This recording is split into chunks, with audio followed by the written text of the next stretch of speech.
यो चाहिँ नागाको बाटो आज हैन हिजो बेलुका पानी परेर चाहिँ बाटै छैन जति पनि टुरिस्ट गाडीहरू आउँछ उता सबैबाटै घुमेर गइदिनुस् होला यहाँनिर बाटै छैन हेर्नु सक्नुहुन्छ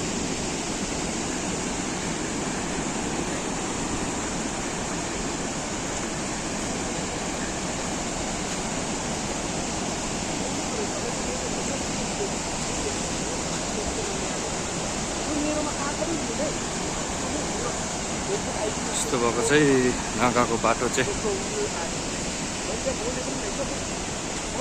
रेल खोलाको बाटो यस्तो भएको छ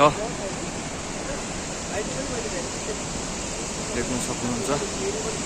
मान्छे छिर्ने जग्गा पनि छैन